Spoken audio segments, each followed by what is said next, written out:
Kalau ada pusat kendali, berarti pusat kendali ini tugasnya adalah mengendalikan. Lalu yang harus dikendalikan apa? Ini udah masuk ke, bukan pembukaan lagi nih. Ini udah masuk ke inti pembahasan kita. Saya mau sedikit cerita. Kita selama ini kan sering mengucapkan satu kalimat dalam sehari-hari, yang beragama Islam terutama. Sering mengucapkan kalimat Alhamdulillahi Rabbil Alamin. Saking akrabnya dengan kalimat itu, sampai-sampai Kang Yudi jarang yang penasaran. Sebetulnya di balik kalimat itu ada apa sih yang hendak disampaikan oleh Allah? Saya akan mulai dari situ. Alhamdulillahi Rabbil Alamin.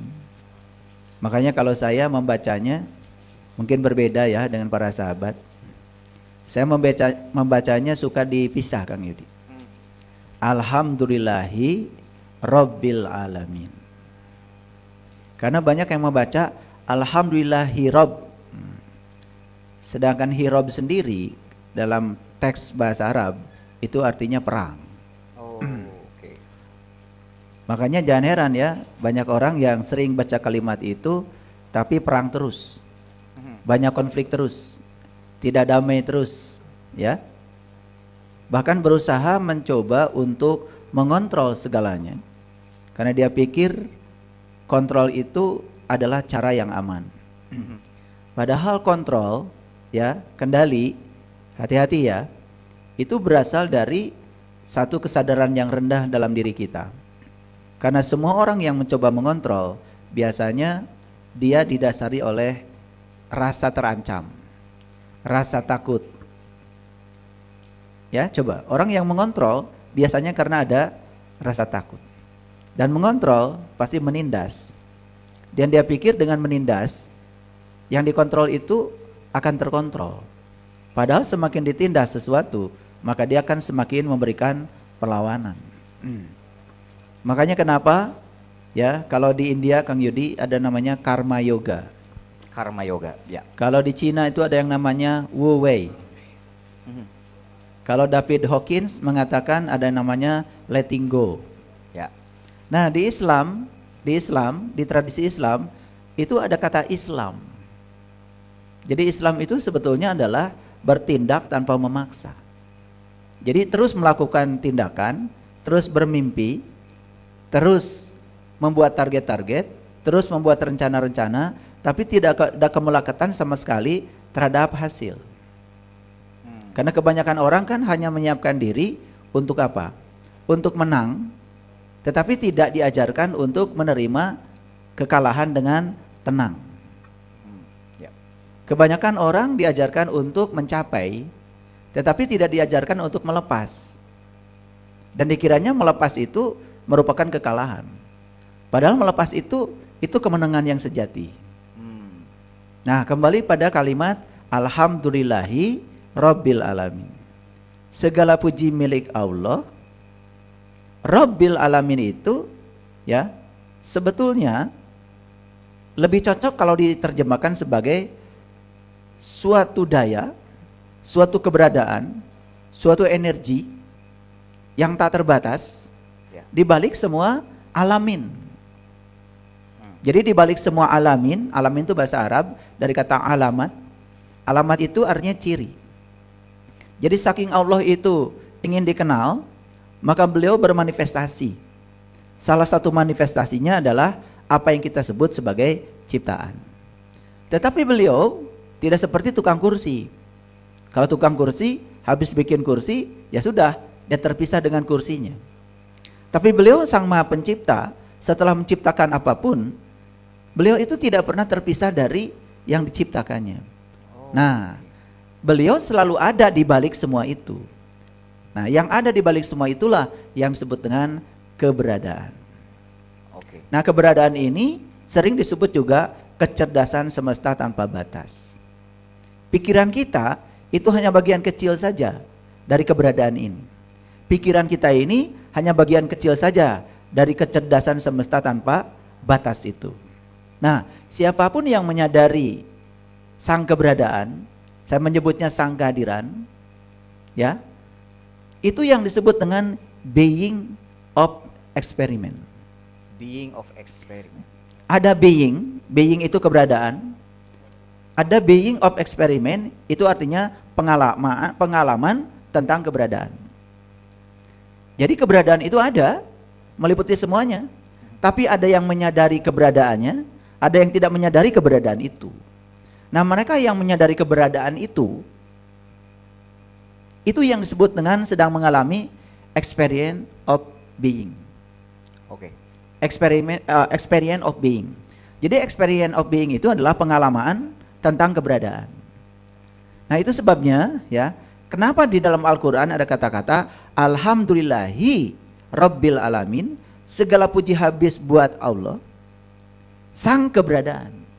Itu adalah kesadaran yang harus dimunculkan bahwa tidak ada peristiwa di semesta ini tanpa adanya sang kehadiran, sang keberadaan, sang penyaksi, sang pengamat yang abadi, yang tidak akan pernah tersentuh oleh apapun.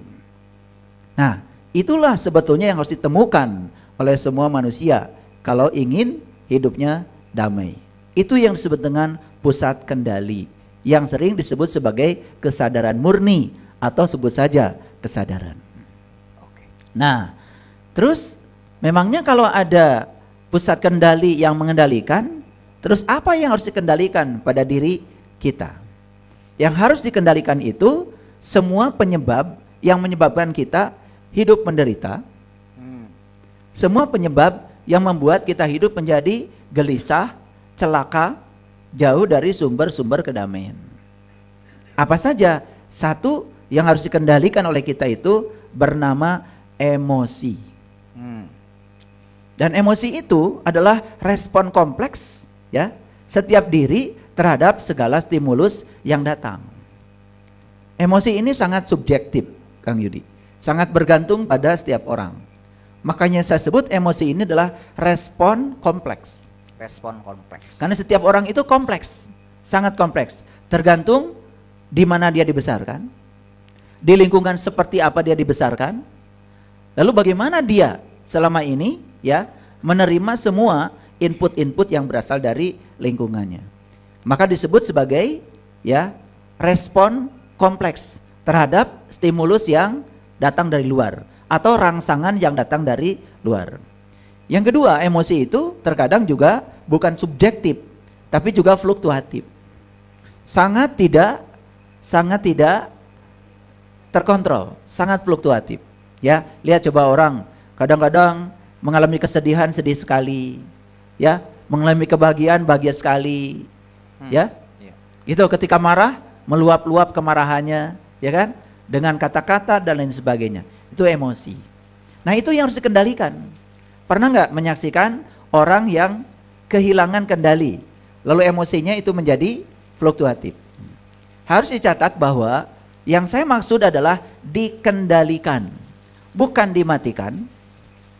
Ya, bukan dimatikan, bukan ditiadakan, bukan dinegasikan, tapi dikendalikan. Berarti dikendalikan itu biarkan saja dia ada. Tetapi dia sebagai guru yang menyamar lah kan. Dia sebagai sesuatu yang harus bermitra dengan kita.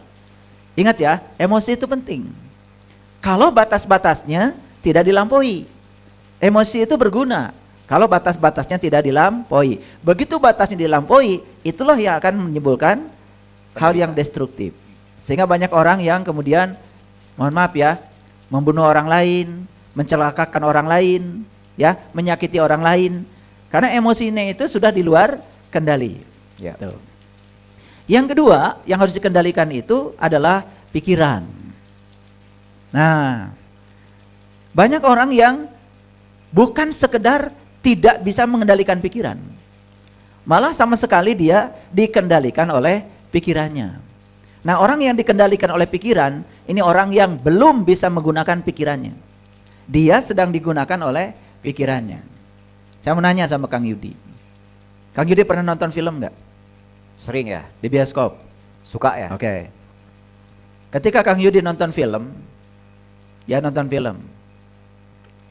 Apapun judulnya. Sering larut nggak emosi Kang Yudi ke dalam alur cerita film itu? Sering ya, bahkan ada ikut marah, malah kadang meneteskan air mata. Oke, nah ini contoh yang bagus ya. Kalau saya terus terang, sampai sekarang itu belum bisa menikmati film. Jadi kalau ke bioskop itu, saya minta disediakan makanan aja sama anak-anak. Padahal sudah di VVIP, ya, atau disediakan bed yang saya bisa tidur. Jadi untuk menyenangkan anak-anak, saya tetap pergi ke bioskop, tapi saya tidur. Kenapa? Karena saya sadar, sebetulnya yang saya tonton itu bukan kebenaran. Jadi saya itu karena saking seringnya meditasi, sudah ada jarak antara pikiran dengan kesadaran saya. Sehingga ketika saya nonton film, saya seperti sedang nonton pikiran saya. Makanya kalau pikiran saya sedang bicara, self-talk misalkan, atau overthinking misalkan, saya tidak percayai, biarkan aja. Jadi pikiran itu ya sudah diberi jarak oleh saya. Sehingga ketika dia bicara, saya tidak pernah larut apa yang sedang dia bicarakan. Karena apa? Saya kan hidup dengan tubuh. Dan tubuh itu hidup saat ini. Bagian dari tubuh yang paling penting itu adalah nafas. Dan nafas itu pasti saat ini. Sedangkan pikiran kan tidak suka saat ini. Sukanya masa lalu atau masa depan. Makanya coba perhatikan, ada orang yang tubuhnya di saat ini, tapi pikirannya tidak di saat ini. Ini orang sedang menderita sebetulnya. Sedang menderita. Cuman dia tidak sadar dengan penderitaannya. Makanya kenapa saya ingin mengangkat topik ini, Kang Yudi. Kelihatannya mungkin bagi orang yang sangat awam, aduh itu judul sepele banget. Menemukan pusat kendali di dalam diri, ya. Karena yang cerita gini juga udah banyak gitu. Oh tidak. Saya cerita yang berbeda dari kebaikan banyak orang. Ya. Nanti kita coba dalami ya. Ini Bapak Ibu, tadi Kang Yudi kan nonton film, sampai meneteskan air mata, sampai ikut marah, sampai berpihak misalkan kepada yang punya lakon, sampai membenci yang antagonis di lakon itu. Lebay pokoknya ya. Ini Kang Yudi ini sebetulnya seperti ada arus air di sungai. Kang Yudi itu menceburkan diri ke arus itu. Bukan harusnya kan Kang Yudi itu nonton aja arus itu. Selamat kan? Nah, tapi bagus ya, contoh ini bagus. Contoh ini bagus. Harus ada contoh yang kayak gini. Makanya saya bilang tadi ke Kang Yudi, kok saya nggak bisa sampai sekarang. Kalau saya nonton film itu, saya tahu kalau itu bohong. Jadi saya tidak bisa, apalagi harus larut, ya, apalagi harus nangis, kan bohong gitu loh. Dan mungkin karena terlalu terbiasa saya menjaga jarak antara saya dengan pikiran, si kesadaran, si keberadaan, ya, dengan pikiran saya. Jadi saya di mana-mana itu ya, kalau nonton sesuatu, apalagi telenovela atau sinetron, ya makanya saya tidak tertarik. Kenapa? Kan itu bohong gitu. Nah sama seperti pikiran. Nah ini Bapak Ibu, nah bahaya ya. Bapak Ibu kan sering percaya ketika pikiran sedang bicara. Betul nggak? Ketika pikiran bilang gini, jangan pergi ke sana, macet. Padahal itu kan bohong. Karena belum terjadi ya. Kan sebetulnya kita belum ke sana. Ya. Betul nggak? Nah, tapi sering dipercaya. Akhirnya apa yang didengar dari pikiran dijadikan keputusan kan? Nah, itulah bahayanya ketika kita mengidentikan diri sebagai pikiran, lalu kita percaya pada apa yang dikatakan oleh pikiran, padahal itu hanya ilusi pikiran. Bahaya nggak itu? Bahaya. Kenapa? Karena si pusat kendalinya nggak jalan. Jadi yang kedua adalah pikiran. Ya. Yang ketiga yang harus dikendalikan, apa itu? Sikap. Reaksi. Bapak Ibu mau bersikap apa terhadap situasi? Kan itu kebebasan ada pada kita. Tapi ketika kita mengambil sikap yang salah pada satu situasi, bisa celaka nggak Kang Yudi? Sangat bisa. Sangat bisa. Misalkan begini ya, kita sudah menyangka kalau orang itu memang sumber kesalahan. Jadi apapun yang dia lakukan itu selalu salah menurut kita. Karena definisi di otak kita, dia ini adalah sumber kesalahan. Sebut saja dia orang jahat. Sampai kita tidak melihat lagi sedikit pun kebaikan dari dia. Sehingga ketika dia melakukan apapun, sikap kita selalu jahat sama dia gitu. Negative thinking terus. Betul. Padahal kan belum tentu. Nah, Padahal kita kan punya sikap yang lain. Bisa sikap yang lain. Nah, ini ada penelitian di fisika, ada yang namanya prinsip ketidakpastian Heisenberg namanya. Jadi begini. Ketika kita memfokuskan diri pada sesuatu yang disebut dengan realitas, maka kita sama sekali tidak bisa mengontrol sesuatu yang di luar itu. Oke. Betul ya? Logis, betul. Iya kan? Itu namanya prinsip ketidakpastian Heisenberg itu. Makanya ketika kita mengontrol sesuatu, sebenarnya kita itu sedang kehilangan kontrol terhadap sesuatu yang di luar kita. Padahal itu sudah mengancam kita, cuman kita tidak sadar. Jadi yang ketiga itu adalah sikap. Ya. Nah, yang keempat yang harus dikendalikan adalah ego. Nah, ego itu adalah diri pribadi kita yang terbentuk ya oleh kebanyakan memakan program-program ya, sehingga kita menjadi lupa dengan diri kita yang asli. Dan kita menyangka diri yang diinputkan program-program ke dalam diri kita itu, kita menyangka itu diri kita. Padahal itu diri palsu kita. Nah, ego ini sangat berbahaya. Apa bahayanya ego? Ego itu tidak siap menerima kekalahan karena dia selalu siap menang. Ego itu tidak siap untuk melepaskan karena dia tuh selalu ingin mencapai. Ego itu itu akan sangat terluka ketika ekspektasi dia tidak dipenuhi. Dan banyak orang yang frustrasi kan? Karena apa? Karena dia dikendalikan oleh ego. Nah, kira-kira 4 utama itu yang harus menjadi kendali kita. Jadi yang pertama adalah emosi, yang kedua adalah pikiran, yang ketiga adalah sikap, dan yang keempat adalah ego. Siapa pusat kendalinya? Pusat kendalinya adalah sang keberadaan, sang kehadiran, sang kesadaran. Nah, oleh karena itu, kenapa ajaran leluhur kita sering mengatakan pulang kamu ke jati diri. Nah, pulang ke jati diri sebetulnya supaya kita menemukan kembali ya diri yang jauh lebih besar dari sekedar yang saya sebutkan tadi. Diri yang lebih besar dari sekedar emosi, dari sekedar pikiran, dari sekedar sikap, dari sekedar ego. Karena dalam diri kita itu ada sang keberadaan. Ada kesadaran murni. Makanya latihan yang paling dasar adalah cobalah belajar pulang ke tubuh kita sendiri. Pulang ke tubuh aja dulu. Kenapa harus pulang ke tubuh? Karena kita ini, ya, mohon maaf ya, belum tentu yang semua hadir di sini sedang ada di tubuhnya. Belum tentu. Siapa tahu sedang ada di dalam imajinasi pikirannya. Sedang di mana gitu loh. Atau sedang di masa lalu, atau sedang di masa depan. Sedangkan tubuh adanya di saat ini. Jadi pulang ke dalam tubuh berarti pulang ke saat ini. Nah, sekarang mau saya tanya, bagian yang paling penting dalam tubuh apa menurut Bapak Ibu? Apa? Nafas. Bagian yang paling penting di tubuh kita nafas. Berarti pulang ke dalam tubuh sebetulnya kita pulang kepada satu ruang sunyi yang sangat suci yang bernama nafas. Ketika kita pulang ke nafas, maka disitulah kita sedang the power of now. Kita sedang memasuki saat ini. Nah, kebanyakan kita tidak suka berlama-lama berkunjung ke saat ini. Makanya coba ada latihan mindfulness, ada latihan meditasi.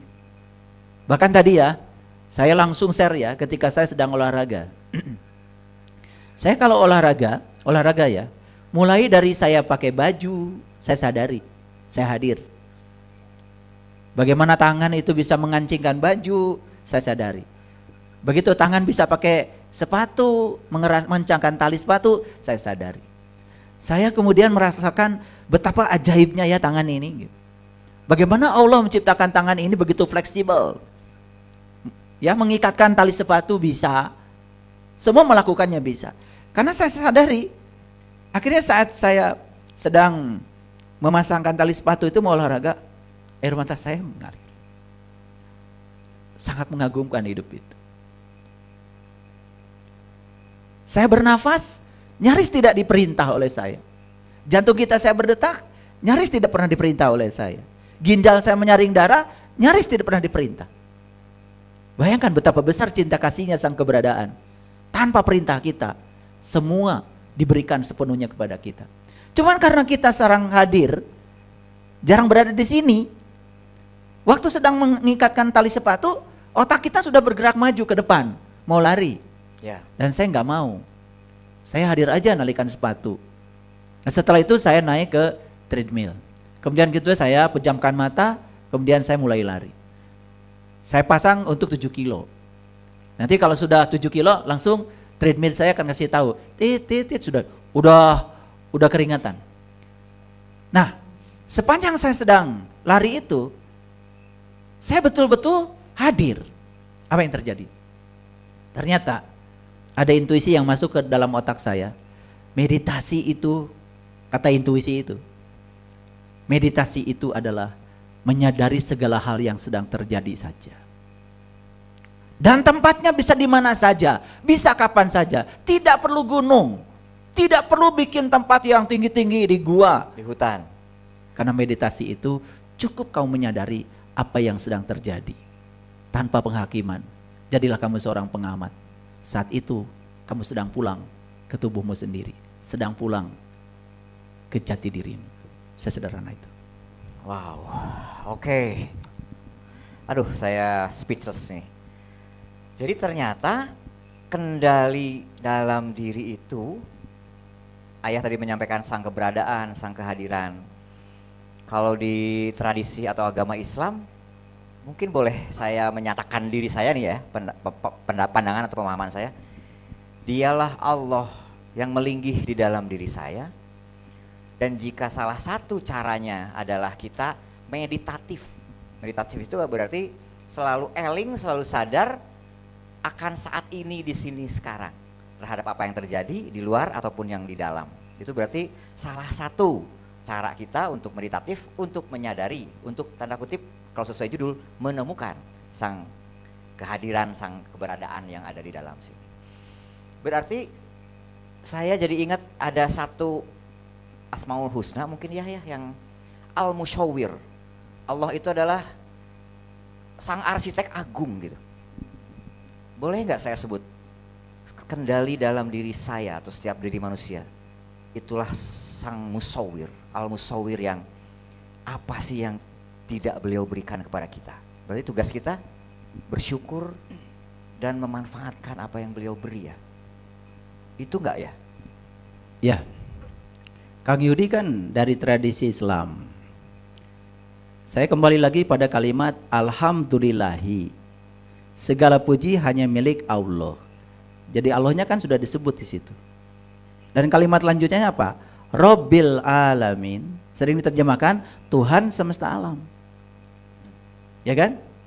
Nah, apakah setiap orang Islam Tuhannya adalah Allah? Belum tentu. Ya. Kalau ngaku sih boleh. Karena Tuhan itu kan apa saja yang dia percayai menurut persepsi dirinya, dan dia memberikan kekuatan menyelamatkan. Kan ada orang yang merasa diselamatkan oleh uangnya, oleh jabatannya, oleh hartanya. Bahkan ada orang yang mungkin berani ya menyatakan bahwa orang lain di mana dia bergantung kepada orang itu dan segala kebutuhan hidupnya dipenuhi, mungkin lebih dipentingkan daripada Allah. Karena dia tidak kenal kepada Allah. Ya tentu saja saya berharap kalau kita sudah menuhankan Allah, ya kenali Allah. Supaya kita menuhankan Allah yang sebenarnya, bukan Allah yang menurut persepsi kita sendiri. Jadi saya setuju dengan Kang Yudi bahwa sebetulnya Rob itu, Robbil Alamin, Tuhan. Nah dalam tradisi Islam, sang keberadaan itu ya Allah. Tetapi kita juga jangan kemudian mengecilkan istilah lain dari tradisi lain. Apalagi mereka sudah tahu barangnya, cuman beda sebutannya. Ada yang menyebut Sang Hyang Taya, nggak apa-apa. Ya. Ada yang menyebut kecerdasan semesta tanpa batas, ya nggak apa-apa. Ya silakan aja menyebutnya apa. Karena yang paling penting kan ketika kita menyebut, kita tahu alamat yang disebut, karena kita udah kenal. Jadi saya setuju itu. Tetapi ya tentang Al-Musyawwir tadi, ya saya kurang begitu setuju dengan sang keberadaan itu adalah Al-Musyawwir. Karena Al-Musyawwir ini kan artinya arsitek agung. Yang namanya arsitek seperti Kang Yudi kan arsitek. Itu kan pasti bikin gambar di pikiran Kang Yudi, lalu mewujudkan apa yang ada di pikiran Kang Yudi ke dalam gambar, kemudian ke dalam bentuk wujud nyata, gedung bertingkat dan lain sebagainya. Kan begitu prosesnya. Ya. Itu tugasnya al-musawwir. Tapi sang keberadaan itu jauh melampaui dari itu. Dia adalah kesadaran murni. Jauh melampaui itu. Sumbernya segala kreativitas, sumbernya cinta, sumber kekuatan positif, jauh melampaui itu. Tetapi ketika sang keberadaan ini ya mendapatkan mendapatkan input. Misalkan gini ya, Kang Yudi ingin bikin gedung. Ya. Kan sebenarnya yang ingin bikin gedung itu bukan sang keberadaan, tapi Kang Yudi kan. Nah, Kang Yudi meyakini kalau pasti uangnya ada. Kang Yudi meyakini pasti gedungnya akan jadi. Kang Yudi meyakini tidak akan sulit prosesnya. Nah, Kang Yudi itu sedang meyakini, bukan sedang menginginkan. Berarti Kang Yudi sedang memancarkan energi kepada sang keberadaan. Nah, sang keberadaan itu kemudian merespon energi yang disampaikan. Terjadi proses resonansi. Di situ al-musawwir itu hadir. Wow, oke. Wah, berarti ya saya tadi punya pemahaman al-musawwir ternyata itu hanya sepersekian bagiannya dari sang keberadaan ya. Betul. Ternyata sang keberadaan itulah memang pusat kesadaran, pusat semesta sesungguhnya. Baik. Nah, tadi ada 4 hal ya, dari mulai ego, bagaimana kita bersikap, kemudian emosi, dan yang seterusnya tadi itu hal-hal yang sangat mungkin menjadi gangguan kita lupa gitu kepada sang keberadaan. Salah satunya meditatif tadi dengan meditasi. Jadi meditasi itu sesungguhnya tidak berarti saya duduk bersila, mengatur nafas, tidak sebatas itu berarti ya? Ya, itu latihan meditasi. Oke. Itu latihannya. Jadi kita menyadari nafas, duduk bersila dengan sikap tertentu, itu latihannya. Latihan untuk ya kembali ke tubuh. Bagian yang paling penting dari tubuh adalah nafas. Ya. Itu baru latihan kembali ke nafas. Oke. Itu. Nah, meditasi yang sebenarnya terjadi di setiap ruang dan waktu. Ketika kita menyadari segala hal yang terjadi. Apa saja yang terjadi, termasuk yang sedang terjadi di pikiran. Tidak hanya yang di luar dari diri kita, yang di dalam diri yang kita di dalam juga. Misalkan gini, Kang Yudi mau meditasi. Apa sih tujuan meditasi? Kan sebenarnya tujuan meditasi itu adalah melampaui pikiran. Melalui pikiran. Karena kita sadar ada kecerdasan yang jauh melampaui pikiran. Itu sumbernya kreativitas, sumber cinta, ya, sumber kekuatan positif ada di situ. Ya. Jadi Kang Yudi ini mengakses itu karena menyadari betapa terbatasnya pikiran. Ingin memasuki sesuatu yang jauh lebih besar dari sekedar pikiran. Karena sadar kalau pikiran ini hanya bagian kecil dari keberadaan tadi. Nah, kemudian Kang Yudi ingin mengakses ke sana. Nah, tadi latihan meditasinya adalah menyadari napas. Yes. Karena apa? Karena ketika kita menyadari napas, coba latihan. Pikiran kita itu ketika kita menyadari napas, pikiran itu jadi tidak terlalu sibuk. Energinya itu seolah-olah diserahkan pada kesadaran ketika menyadari napas. Tapi meditasi yang sebenarnya sebetulnya adalah menyadari segala hal yang terjadi tanpa penilaian, tanpa penghakiman. Jadi seperti langit yang sedang menyadari datang perginya awan. Perhatikan saya.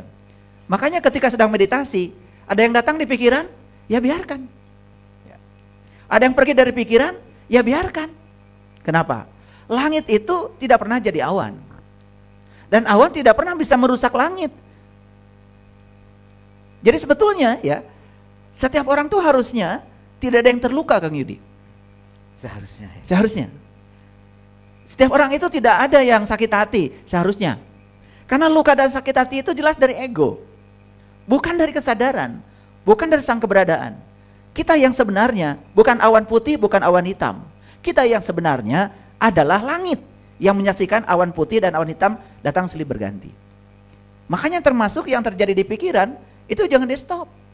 Banyak orang yang salah mengajarkan meditasi. Ya pokoknya meditasi itu menyetop yang ada di pikiran. Oh, udah salah. Saya kasih tahu ya salahnya. Begitu pikiran di stop, dia semakin menguasai kita. Karena segala sesuatu yang ditekan, pasti dia akan memberikan perlawanan. Itu hukum alam, itu namanya aksi reaksi. Jadi bukan semakin merendah, dia semakin menguat energinya. Tapi ketika pikiran itu ditonton saja oleh kita, makanya kita ini sebenarnya bukan yang berpikir. Kita ini adalah si pengamat bagi yang sedang berpikir. Makanya ketika pikiran datang, apapun pikiran itu, tonton saja. Jika perlu, katakan, saya sedang menyaksikan kamu. Saya mengakui kamu ada. Silakan kamu datang, silakan kamu pergi. Saya tidak akan menilai kamu. Begitu. Tetapi bukan berarti pikiran itu buruk ya, jangan lupa. Pikiran ini mitra, pikiran ini alat. Persis pikiran itu kayak pisau. Bapak Ibu ya, perlu pisau nggak? Perlu kan? Perlu pisau ya. Tapi pisau punya dua kemungkinan. Bisa melakukan tindakan yang positif, bisa melakukan tindakan yang negatif. Kan tergantung kontrol kita. Ya. Tapi ketika dia digunakan untuk hal yang positif, tentu saja ibu bapak tidak akan merasakan wanginya goreng bawang kalau nggak ada pisau. Ya. Ada jasa pisau loh di situ. Diiris-iris dengan rapi sehingga jadi goreng bawang. Jangan lupa bahwa kita butuh pisau. Awas ya, jangan buang pisau. Saya tidak butuh pisau karena pisau berbahaya. Awas. Berbahaya bagi mereka yang tidak bisa mengendalikan pisau itu. Ya. Bagi dia yang bisa mengendalikannya, dia adalah sesuatu yang harus menjadi mitra kita. Ini hati-hati ya. Banyak yang ingin mencoba mematikan pikiran. Padahal pikiran itu mitra, alat. Tidak ada temuan seperti yang sekarang kita rasakan, termasuk mic yang dipegang Kang Yudi, HP Kang Yudi, laptop saya, mic saya. Tidak ada teknologi ini kalau tidak ada pikiran. Ya. Semua produk teknologi itu buah pikiran. Jadi jangan coba-coba kemudian menegasikan pikiran. Karena pikiran itu penting, dia sebagai alat. Makanya orang bijak mengatakan pikiran itu adalah ya pelayan yang sangat baik, tetapi dia menjadi majikan yang sangat berbahaya. Nah, makanya kita harus tahu batasnya. Batasnya. Nah, jadi kembali ke pertanyaan Kang Yudi ya, yang tadi. Apakah sang keberadaan ini bisa disebut apa saja? Ya terserah. Mau disebut Allah, mau disebut Sang Hyang Taya, mau disebut apa saja. Yang penting Kang Yudi mengalami experience of being. Ya. Pengalaman keberadaan. Itulah sebetulnya yang akan mendorong kita pada ketuhanan. Wow. Dan puncaknya akan mendorong kita pada kemanusiaan. Ya betul. Pancasila nyambung banget kepada Pancasila, ketuhanan, kemanusiaan. Oke, keren. Makanya Pancasila tidak Tuhan yang Maha Esa, tidak. Tapi ketuhanan. Tuhan itu being. Tapi ketuhanan, pengalaman ketika bermanunggal dengan Tuhan. Ya. Makanya siapa yang menyadari ketuhanan yang Maha Esa, berarti dia menyadari bahwa dia siap untuk bermanunggal dengan dia sang keberadaan untuk menyerap sifat-sifatnya sehingga dia kesipati sifat-sifat dari sang keberadaan, yaitu kesadaran. Terbayang nggak kalau Allah itu terluka? Kebayang nggak kalau Allah itu tersinggungan kayak kalian? Terbayang nggak kalau Allah itu melakukan penghakiman? Benar salah, baik buruk, suka tidak suka. Terbayang nggak kalau Allah itu misalnya berpihak ke Persib, tetapi tidak berpihak ke klub lain misalnya? Kebayang nggak? Coba bayangkan ya. Setiap klub mau main bola, kan doanya kepada Tuhan yang sama. Ya betul. Tapi Allah tidak bingung. Ya udah, siapa yang paling rajin latihannya, ya sudah dia pasti akan menjadi yang sangat memiliki kemungkinan untuk menang. Gitu aja kan? Jadi sang keberadaan ya cuman hadir saja menjadi penyaksi di balik itu semua. Ya, jadi jangan percaya ya. Ini klub-klub sepak bola, misalkan tiba-tiba ada orang yang menyatakan kalau didoakan sama saya nanti akan menang, misalkan gitu ya. Yang penting kasih duit sama saya, nggak usah latihan. Gitu. Tuh, nggak usah, jangan percaya itu, jangan percaya. Itu sudah berlawanan dengan sifat keberadaan. Gitu Kang Yudi. Siap Ayah. Baik, kesimpulan yang tambahan lagi bagi kami ini bahwa sang keberadaan itulah pusat kendali kita. Mau dimaknai seperti apa, itulah sang kekuatan terbesar di dalam diri. Kalau tadi di Islam nyebutnya Allah, Sang Hyang Taya atau apapun, bagaikan air mungkin ya, mau disebut water, disebut air, disebut cai, silahkan. Yang penting kita sudah menikmati rasa dan sejuknya air. Siap, itu satu. Nah, saya mau balik lagi ke yang tadi 4 besar yang menjadi gangguan kita untuk jadi lupa kepada sang kesadaran, sang keberadaan. Ada ego, ada emosi, ada pikiran, ada sikap atau reaksi. Apakah itu hal yang tanda kutip punya kamar masing-masing terpisah-pisah ya? Ataukah itu seperti adik kakak dalam satu keluarga? Awalnya hadir sang ego, ego jadi membuat emosinya hadir, emosi membuat pikiran terganggu, keluar dari batasan tadi, sehingga bereaksilah jadi sikap yang tanda kutip tidak seharusnya. Apakah ada urutan sambungan seperti itu atau sesuatu yang terpisah-pisah ya? Ya, setuju sekali. Sebetulnya itu bukan satu kesatuan yang terpisah. Ya. Cuman dalam ranah sains, dalam ranah psikologi itu terkadang supaya gampang untuk memahaminya, kemudian dibuat pemisahan-pemisahan seperti itu. Itu hanya pendekatan pembelajaran aja. Tetapi ya ketika kita sedang dalam kehidupan, kita hampir tidak bisa memisahkan yang mana emosi, yang mana ego, ya, yang mana sikap, yang mana pikiran, itu semua sudah bercampur-campur. Tapi yang paling penting dari itu adalah, coba perhatikan. Pernah nggak Kang Yudi memahami kenapa orang marah? Karena reaksi dari sesuatu yang masuk ke telinga, ke mata, dia nggak suka. Oke. Jadi sebetulnya ketika dia sedang marah, kan sebetulnya dia sedang melumpuhkan. Ketika dia sedang marah, dia itu kan sebetulnya sedang memberi makan pada ego. Oke. Ya. Nah, pernah nggak Kang Yudi berada pada posisi sedang dimarahi orang? Sering Ayah. Oke. Apa yang Kang Yudi lakukan? Mengelus dada. Dan ya kadang saya kesel ya. Seringnya kesel malah. Kalau bukan ini mah saya gitu ya. Iya. Biasa ya, manusiawi ya. Ya. Jadi sebetulnya ketika Kang Yudi itu bereaksi marah kepada orang yang marah pada Kang Yudi, sebenarnya Kang Yudi itu sedang melumpuhkan diri Kang Yudi. Merugikan saya sendiri. Karena Kang Yudi sedang dikendalikan oleh pihak lain. Ya, ya. Ketika kita gampang dikendalikan oleh pihak lain, itu bukti bahwa di dalam diri kita, sang kekuatan tadi, sang keberadaan tadi, ya, sang kehadiran tadi nyaris tidak berdaya.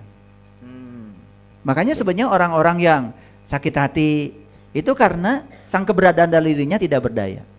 Orang yang keselan, ya, orang yang marah, ya, itu ada orang yang sang keberadaan dalam dirinya itu nyaris tidak berdaya. Sebenarnya dia itu ya tidak sedang menjadi dirinya sendiri, bahkan melupakan dirinya. Dari diri sejatinya itu dia lupakan. Ada satu kekuatan dalam dirinya yang luar biasa, tapi dia tidak menyadarinya kekuatan itu. Sehingga kekuatan itu nyaris tidak bisa menjadi kendali. Nah, akhirnya apa? Dia dikendalikan oleh situasi, dikendalikan oleh pihak luar. Kan ada orang ya ketika disulut ya oleh satu peristiwa, misalnya sebut aja ya, di satu tempat kan pernah ada kejadian, ada orang diteriaki maling. Nah, kemudian dia itu langsung saja ngambil tongkat, ngambil apa ya, tanpa bertanya. Orang yang diteriaki maling itu tiba-tiba digebukin gitu Kang Yudi. Nah itu kan sebetulnya orang yang lumpuh. Orang yang sedang gebukin orang lain itu orang yang sedang lumpuh.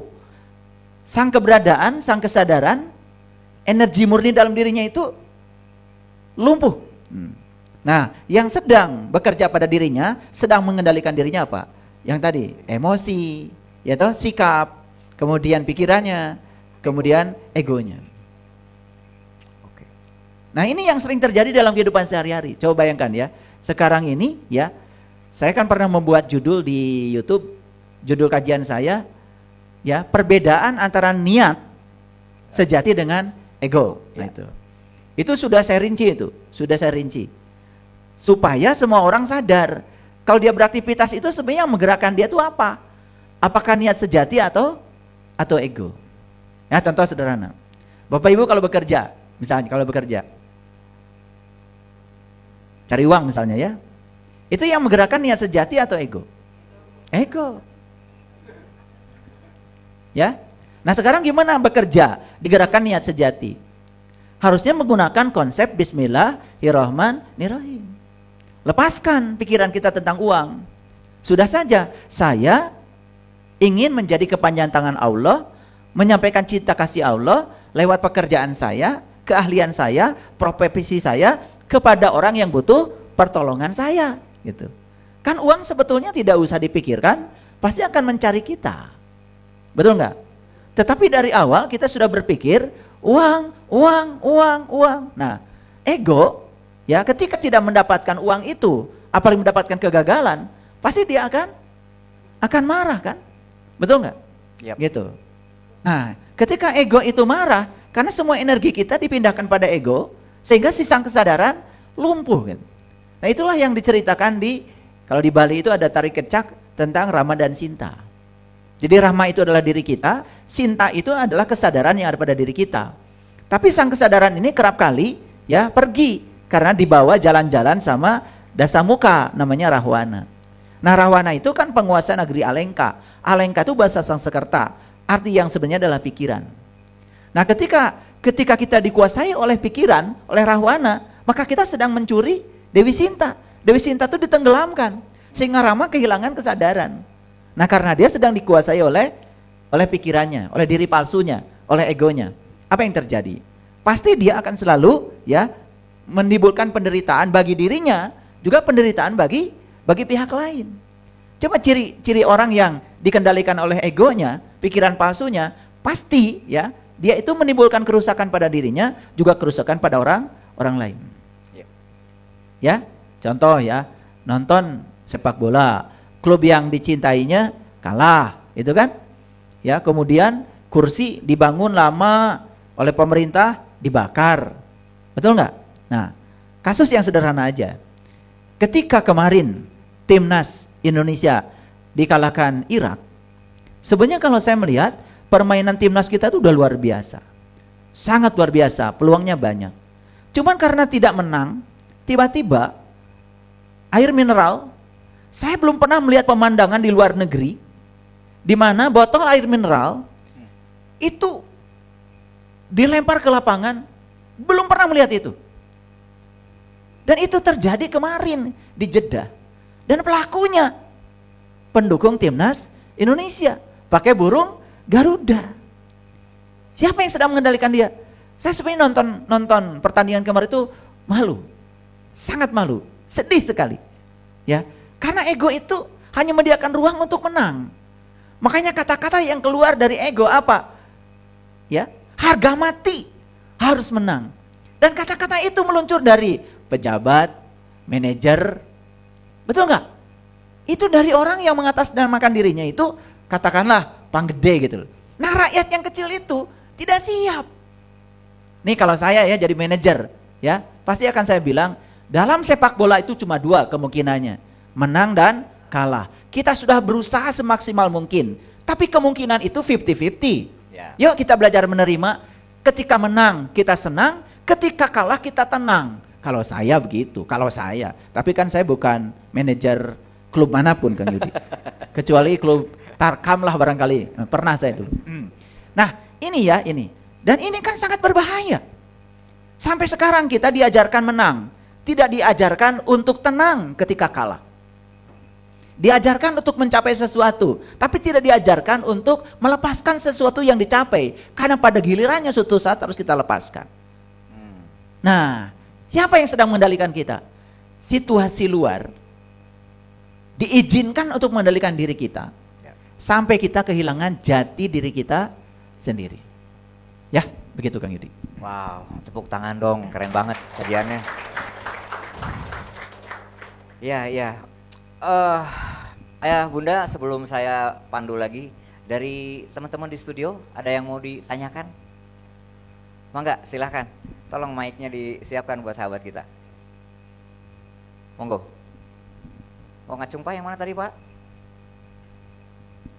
Monggo, silahkan Pak. Dari mana, nama silahkan. Saya nama Yanto Herianto dari Ciparai. Terima kasih atas kesempatannya untuk bertanya. Saya saat tadi menyimak mana sih perbedaan antara pikiran dan intuisi. Di sana kita harus bagaimana caranya untuk membedakan antara pikiran dan intuisi kita gitu. Terima kasih, segitu saja. Hatur nuhun, silakan Ayah. Ya. Apa sih bedanya?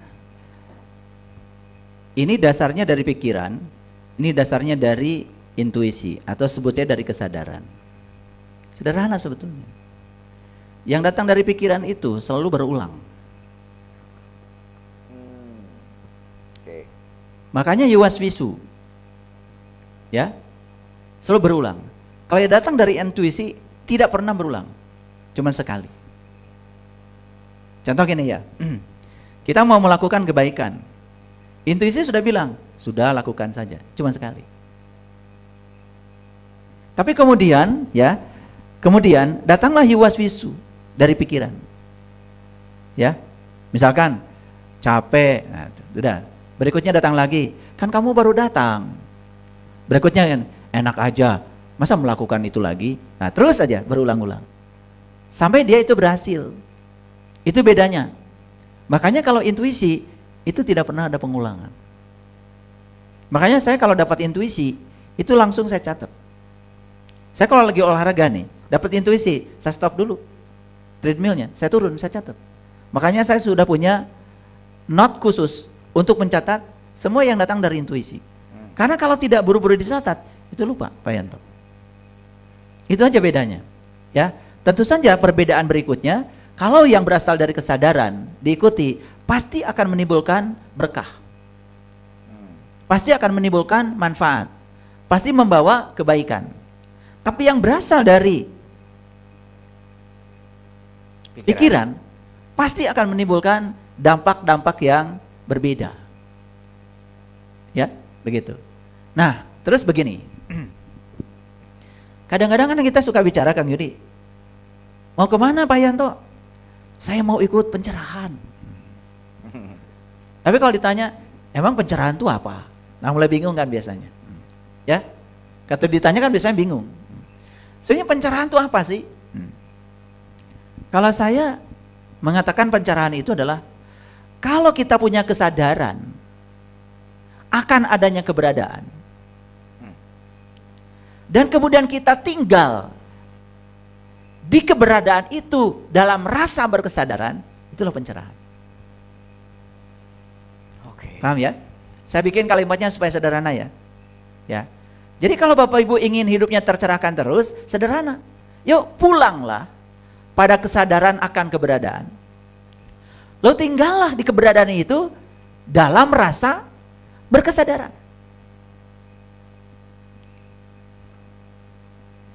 Tidak akan mudah kita dihancurkan. Ya. Itu benteng kita. Itulah pusat kendali kita. Ada nggak orang yang gampang dihancurkan? Sering berubah dengan apa kata orang tentang dirinya. Dibicarakan sedikit saja tentang dirinya langsung berubah. Ya, dihina orang lain langsung jatuh. Banyak yang kayak gitu. Banyak. Nah, ini masalahnya apa? Masalahnya karena dia belum punya kesadaran tentang keberadaan. Dan dia belum tinggal di rasa berkesadaran itu. Karena dia belum tercerahkan. Jadi manusia tercerahkan itu cirinya apa? Ya sudah tidak bereaksi apa-apa. Bukan banyak pengetahuan. Bukan sudah cerita, oh saya meditasi di Tibet, meditasi di China, meditasi di Bali, gitu ya. Ketika tersinggung sedikit aja, ya, kesenggol langsung melotot. Itu belum tercerahkan. Nah, wujud orang yang sudah tercerahkan, dia damai setiap saat. Makanya orang yang sudah di level seperti itu, alam semesta pun pasti merindukan dia. Pasti merindukan dia. Kenapa? Karena yang keluar dari mulutnya selalu kata-kata yang menyejukkan, ya, pandangan matanya sudah terbebas dari segala kecurigaan, Makanya dalam ajaran Tibet itu sering dikatakan, sentuhlah matamu selembut bulu ayam. Nah, sentuhlah matamu selembut bulu ayam artinya, ya, ajari matamu supaya melihat dengan kelembutan, tidak ada kecurigaan. Kan banyak orang yang memandang dengan kecurigaan, betul nggak? Nah, orang yang selalu curiga pada orang lain, karena yang dilakukan orang lain itu masih dilakukan oleh dirinya. Ya. Jadi kalau kita benci sesuatu pada orang lain, yang kamu benci itu sebetulnya, itu orang lain itu hanya sedang mengingatkan bahwa di dalam diri kamu masih ada energi itu. Nih saya kasih tahu, Pak. Pernah nggak Bapak Ibu benci sama orang lain? Pernah kan? Nah, sebetulnya orang lain yang dihadirkan semesta kepadamu itu sebetulnya sedang mengingatkan saja bahwa energi kebencian yang ada pada orang ini ada pada kamu. Itu aja. Harusnya bukan menyerang orang itu, harusnya memperbaiki diri gitu loh. Oh, kok saya masih tidak suka ya orang lain melakukan itu? Oh, berarti saya sebenarnya masih memiliki energi ketidaksukaan itu gitu. Introspeksi jadinya gitu ya. Iya, harusnya semua ke dalam. Nah, makanya saya mengajak kita semua, yuk ya, tidak usah pusing-pusing. Bagaimana mengendalikan emosi, bagaimana mengendalikan pikiran, bagaimana mengendalikan sikap, bagaimana mengendalikan ego. Tidak usah satu-satu pusing.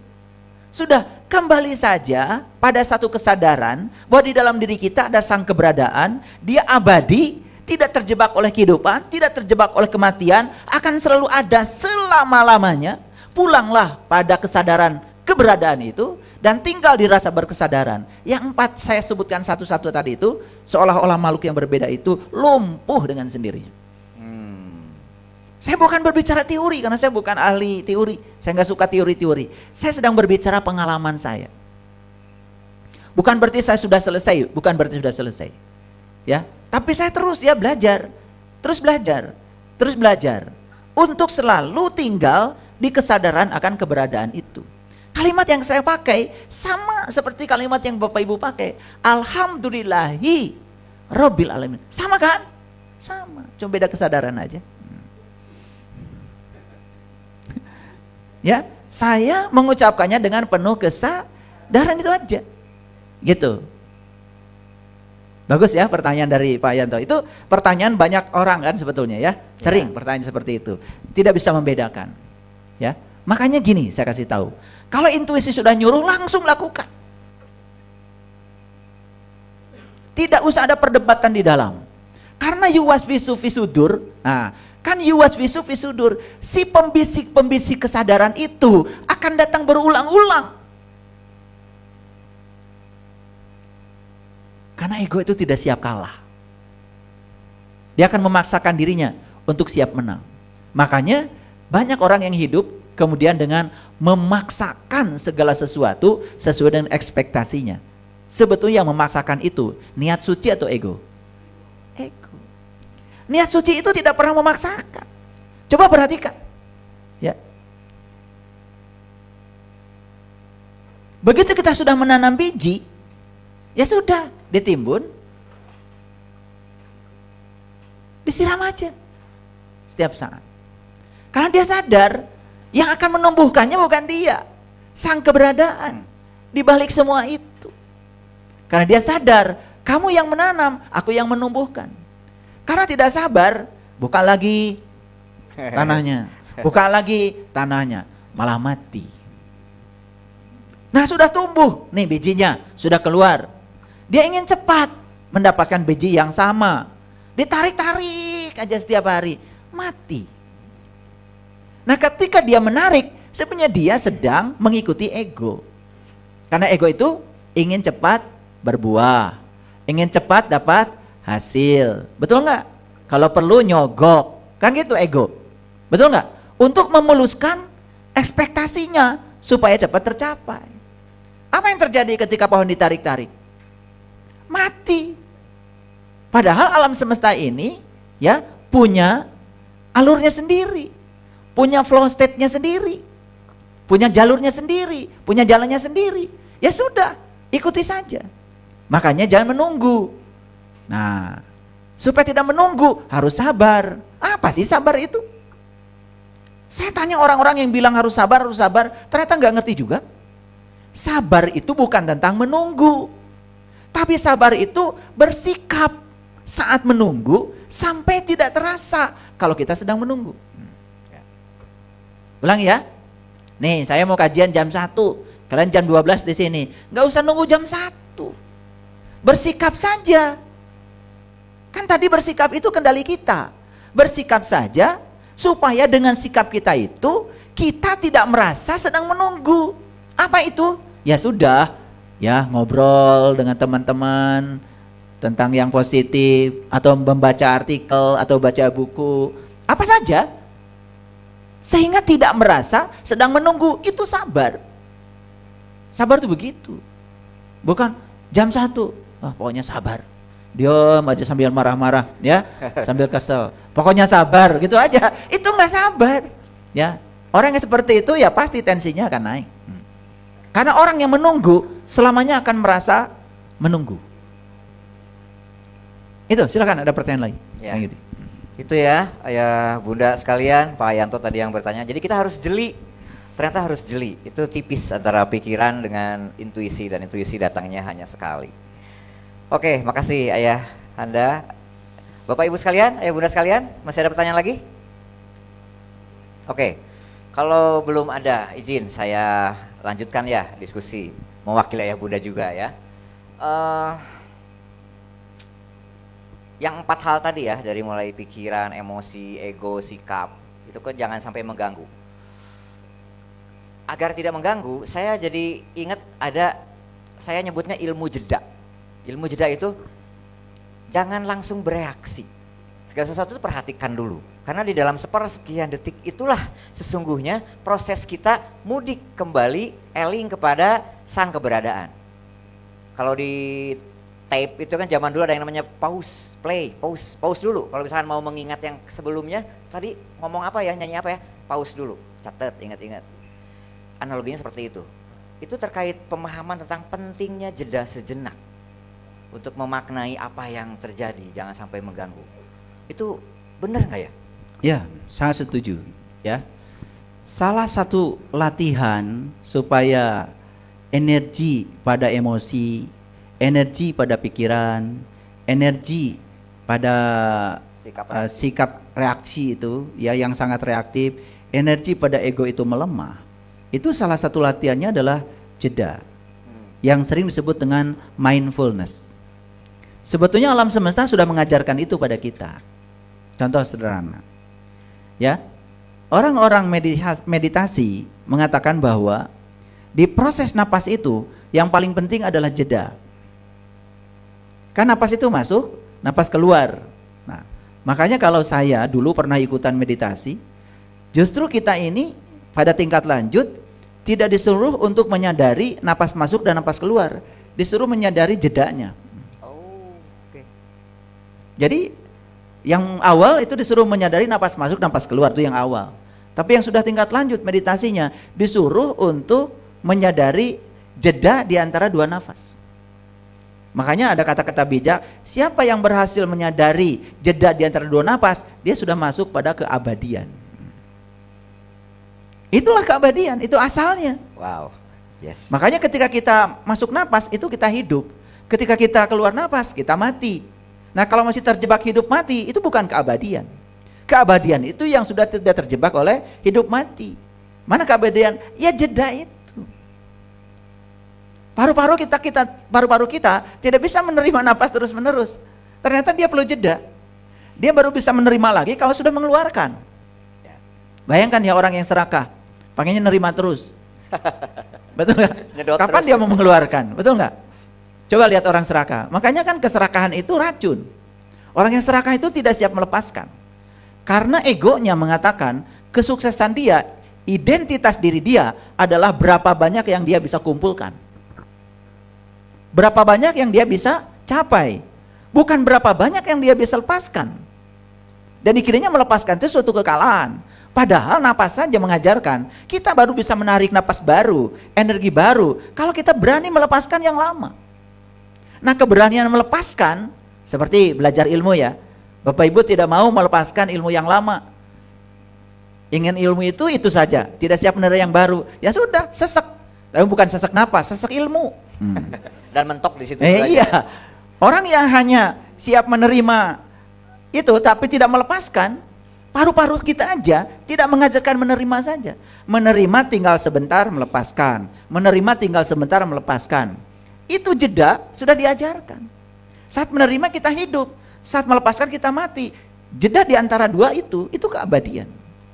Makanya kalau ini masuk kepada keabadian, ya harus belajar jeda itu. Bagus yang dikatakan Kang Yudi tadi, betul sekali. Bapak Ibu ya, ketika ada sesuatu stimulus dari luar dan kita mau bereaksi, coba luangkan jeda 1-2 detik saja untuk fokus pada napas. Tarik napas yang dalam, tidak usah pakai hitungan apa-apa, cuma tarik napas saja. Begitu kita menyadari nafas, energi dari emosi, energi dari ego, energi dari sikap yang reaktif itu langsung berkurang secara signifikan, itu dan masuk pada kesadaran. Ya, jadi bagaimana cara mencuri energi dari emosi yang sedang meluap-luap? Perhatikan saya. Kalau ada kesedihan dalam diri kita, jangan dilawan, biarkan saja. Tapi itu bukan diri kita. Ditonton aja ya? Ditonton saja. Makanya cukup ya, kita langsung bergerak, mengambil jarak dan bilang, saya terima kamu, saya akui dan saya lepaskan. Saya terima kamu, saya akui dan saya lepaskan. Itu langsung energinya itu dirampas oleh sang kesadaran. Jadi Rama sudah kembali sukses mengambil Sinta dari Dasamuka, dari Rahwan. Nah, terkadang memang ya di dalam cerita Rama dan Sinta itu kan ada kehadiran Hanoman tuh. Yeah. Nah, Hanoman itu ya itulah sang guru sejati yang disebut dengan guru mursid itu. Kadang-kadang kita perlu bantuan pihak lain, orang yang sangat ahli untuk itu. Nah, itulah sang guru. Makanya guru membuat jembatan. Jadi Hanoman itu kan bikin jembatan untuk mengembalikan Sinta pada Rama. Bukan hanya dibantu oleh Hanoman, tapi dibuatkan jembatan ya untuk mengambil ya Sinta yang dikuasai oleh Rahwana itu. Dan ternyata berhasil. Barangkali kalau di Islam Kang Yudi ada yang namanya jembatan Shirathul Mustaqim. Yeah. Nah, jembatan Shirathul Mustaqim itu rambut dibelah 7. Makanya siapa yang sudah bisa mengendalikan yang 7? Dia sudah bikin jembatan itu. Coba, jujur ya, pikiran kita ini ribut, kan dari mana? Kan dari yang 7. Dari 2 telinga kita ada informasi, diproses, ribut. Betul nggak? Dari 2 mata kita masuk ke pikiran, diolah, ribut. Betul nggak? Riuh lagi. Ya, ada bau-bau atau wangi-wangi apa saja dari hidung masuk ini, ribut. Betul nggak? Belum lagi yang dari sini, ini paling banyak. Betul nggak? Iya, ribut di sini. Nah, keributan itu ternyata berasal dari ya panca indera kita. Nah, ketika panca indera ini dicoba untuk dikendalikan, makanya kenapa orang tua kita bilang itulah Shirathul Mustaqim. Rambut dibelah 7. Rambut itu kan simbol. Simbol, karena rambut itu yang paling dominan di kepala. Betul nggak? Iya. Bukan rambut dibelah 7 kemudian rambut benar-benar dibagi 7. Kan leluhur kita nyuruh mengendalikan, coba kendalikan yang 7 supaya pikiranmu adem.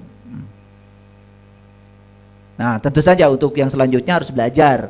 Tetapi di tingkat awal, untuk awam, untuk orang awam, coba sadar aja bahwa sebetulnya keributan dan kebisingan pikiran sehingga kita tidak mendengarkan suara kebenaran dari kesadaran sang keberadaan, itu kan keributannya berasal dari yang 7 itu yang disebut dengan panca indera. Betul apa tidak? Iya kan? Makanya kenapa kita harus sering-sering pejamkan mata. Kenapa kita disuruh untuk tarik napas dan tahan. Betul nggak? Kan itu sebetulnya latihan-latihan sederhana untuk mindfulness. Supaya menyadari sang keberadaan. Sehingga kita bisa mengalami experience of being. Bukan sekedar being. Pengalaman tentang keberadaan. Di situ pencerahan terjadi sebetulnya. Wow, luar biasa, sudah makin dalam lagi aja. Tepuk tangan dong. Iya, masih ada yang mau ditanyakan dari teman-teman, para sahabat di studio? Silakan. Ada? Belum? Oke, kalau belum ada, masih ada waktu ya, izin saya coba lanjutkan. Tadi dari saya cukup suka ini ya, memperdalam yang 4 hal tadi, karena itu memang tanda kutip godaan, gangguan yang harus kita selalu jaga. Jadi kita harus hafal banget nih terhadap tanda kutip musuh diri kita. Tapi di satu sisi, itu tidak boleh dihilangkan, tidak mungkin dibunuh, tapi harus tanda kutip dikendalikan, diurus, dirawat gitu. Yeah. Dan itu ada batasan. Kita boleh tanda kutip emosi itu pasti ada, tapi ada batasan maksimal yang tanda kutip jangan dilampaui. Nah, untuk 4 hal itu tadi ya, apa sebetulnya batasan-batasan untuk bekal kami semua biar kami bereaksi ya, tapi tidak reaktif gitu. Ya. Nah, itu seperti apa ya? Pikiran juga mungkin ya. Ya, betul sekali ya. Yang seperti ini itu harus rajin berlatih. Rajin berlatih. Dan latihannya itu tidak usah menyengaja harus ikut pelatihan, tidak. Harian saja di rumah. Harian di rumah. Saya kan sering mencontohkan begini. Apa saja yang kita lakukan, coba lakukan dengan kesadaran. Coba beri izin supaya ya kunjungan kita ke saat ini di sini sekarang lebih banyak. Sadari bahwa tubuh sedang hidup di saat ini. Tubuh sedang bernapas di saat ini. Sayang kalau tubuh ditinggalkan oleh kita yang sedang hidup di saat ini, karena pikiran kita berkelana ke masa lalu atau ke masa depan. Latihannya gimana? Coba, latihannya selalu seperti sekarang Bapak Ibu sedang duduk seperti ini. Sadari Bapak Ibu sedang duduk. Sadari kalau pantat kita sedang nempel di bumi. Semua sensasi yang ada di sini, sadari. Mendengar suara kipas, sadari itu suatu kemewahan. Merasakan angin, sadari itu suatu kemewahan. Karena semua rasa-rasa dan sensasi itu suatu saat tidak akan bisa dinikmati lagi oleh kita. Bahkan saat cuci tangan di wastafel, sentuhan air ke tangan kita, dinginnya air ke tangan kita, sadari. Dan satu-satunya untuk sadar, hadir. Hadir sepenuhnya di situ. Jangan izinkan ketika kita cuci tangan, otak kita sudah di meja makan. Ketika kita sedang makan, otak kita sudah di kantor. Ketika di kantor, otak kita sudah di mana? Itu yang hilang dari kita. Itu yang hilang dari kita adalah the power of now. Kekuatan saat ini. Itu latihan yang paling sederhana. Nah, nanti Bapak Ibu, kalau sudah terbiasa dengan latihan yang sederhana itu, selalu hadir di sini saat ini sekarang, maka pengalaman tentang keberadaan yang disebut dengan pencerahan tadi, kesadaran akan keberadaan dan tinggal lebih lama di rasa kesadaran itu dengan sendirinya akan membentuk kita. Dan batas yang disampaikan oleh Kak Yudi itu nanti akan terbentuk dengan sendirinya dari dalam. Akan terbentuk dengan sendiri dari dalam. Makanya ya emosi tidak usah dibunuh. Kalau kita punya rasa sedih, rasa suka, rasa tidak suka, ya sudah biarkan saja. Tidak usah dikendalikan, tidak usah dibunuh, tapi dikendalikan. Gimana cara mengendalikannya? Saat itu muncul, akui kalau itu ada. Sadari kalau itu ada.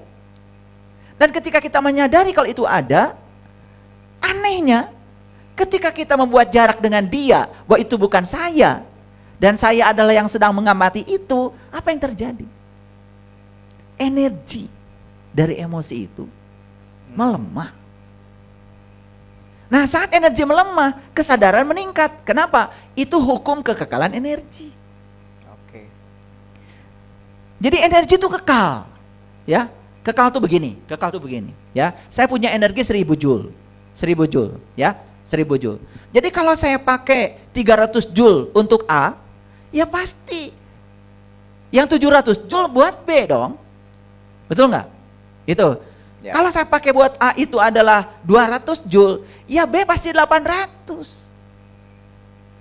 Kalau pakai A buat A itu 100 joule, ya B-nya 900. Jumlahnya akan tetap 1000. Itu namanya kekal tuh begitu. Dia bisa berpindah energinya, tetapi tetap. Gitu. Nah, dalam diri kita tuh energi tuh kekal, Kang Yudi. Bentuk berbeda-beda. Nah, bentuk berbeda-beda. Jadi sekarang kalau 300 di kesadaran, 700 di emosi, ya emosi akan mengendalikan kesadaran. Nah, sekarang gimana caranya memindahkan yang 700 Dari yang negatif, yang 700 di emosi menjadi 700 di kesadaran. Syukur-syukur kalau semuanya. Jadi 700 di kesadaran, 300 di emosi aja. Gimana caranya? Saat emosi datang, sadari, akui kalau itu ada. Jangan diperangi. Tapi anehnya begitu disadari, diakui, kita sedang membuat jeda tadi. Ya. Kita jadi punya jarak tuh dengan emosi kita. Kalau itu bukan saya gitu.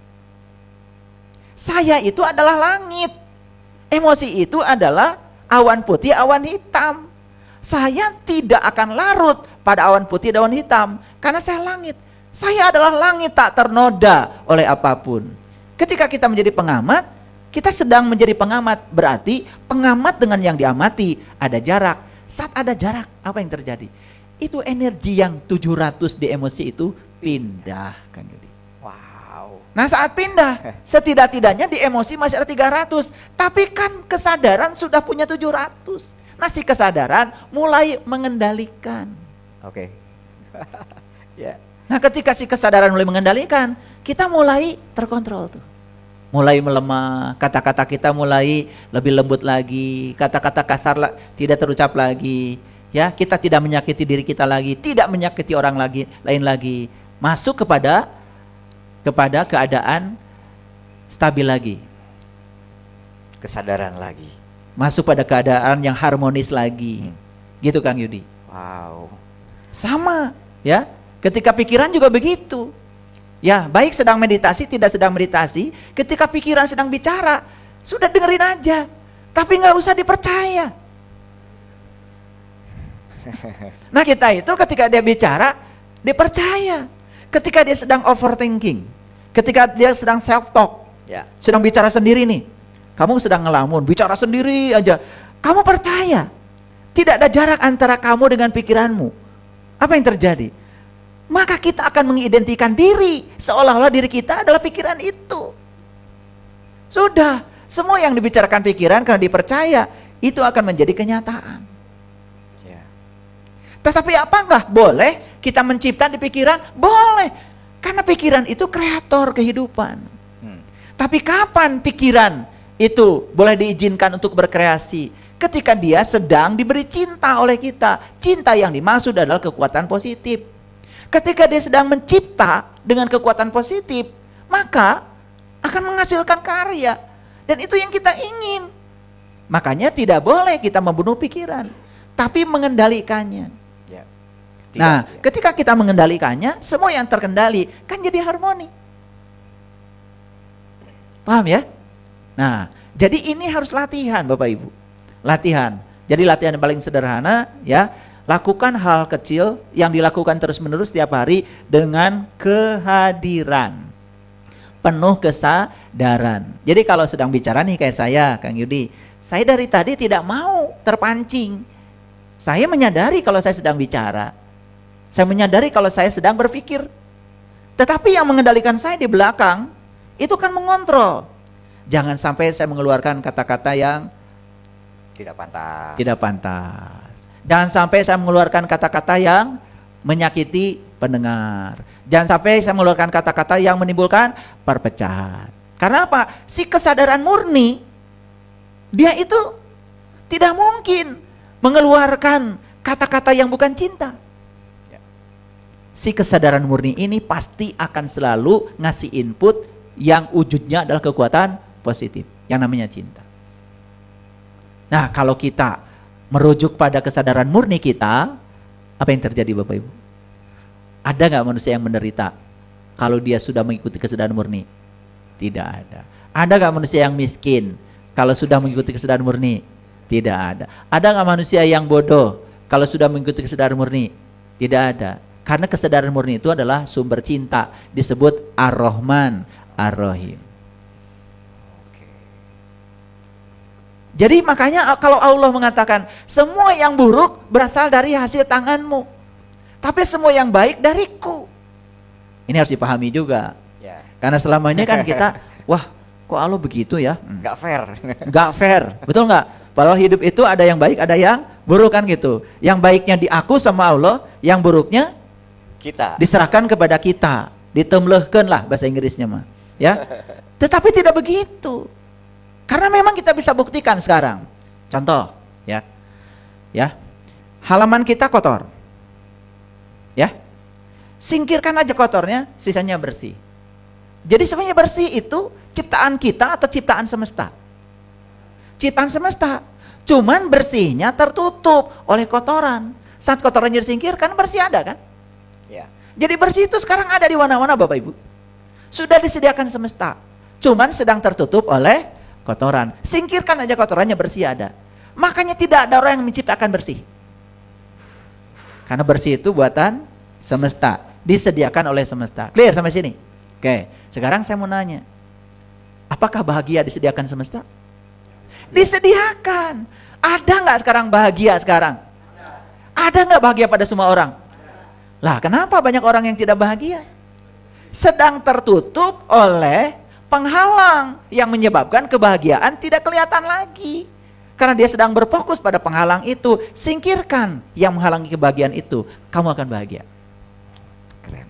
Jadi kalau kita kembali pada ayat innalillahi wa inna ilaihi rajiun, kata Allah, kamu tuh berasal dariku dan segera kamu pulang kepadaku.